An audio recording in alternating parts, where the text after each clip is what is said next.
ఆంధ్రప్రదేశ్ ముఖ్యమంత్రి చంద్రబాబు నాయుడు గారు, తెలంగాణ ముఖ్యమంత్రి రేవంత్ రెడ్డి గారు ఇద్దరు కూడా నారాయణమూర్తిని చూసి సిగ్గుతో తల ఉంచుకోవాలి.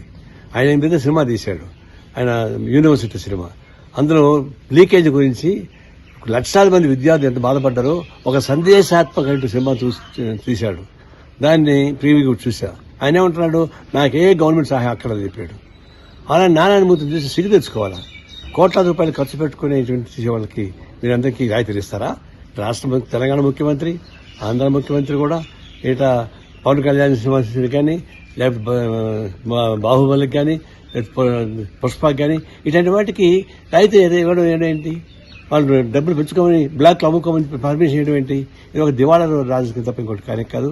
ఇలాంటి పద్ధతికి ప్రజలు అసహించుకుంటారు.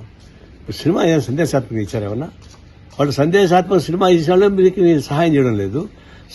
చెడు సందేశాన్ని పంపించేటువంటి ఎర్ర చంద్ర అమ్ముకోండి, ఇంకొకటి బ్లాక్ మెయిల్ చేసుకోండి, క్రైమ్ రిలీజ్ చేసుకోండి, కొట్టుకోండి, చంపండి అనేటువంటి ఒక హింసాత్మక సందేశం ఇచ్చేటువంటి సినిమాలకు మీరు రాయితీలు ఇస్తూ సమాజానికి ఉపయోగపడే సందేశం వాళ్ళకి మీరు సహాయం చేయకపోవడం అంటే ఇది దివాళా రాజకీయ విధానం అవలంబిస్తున్నారు.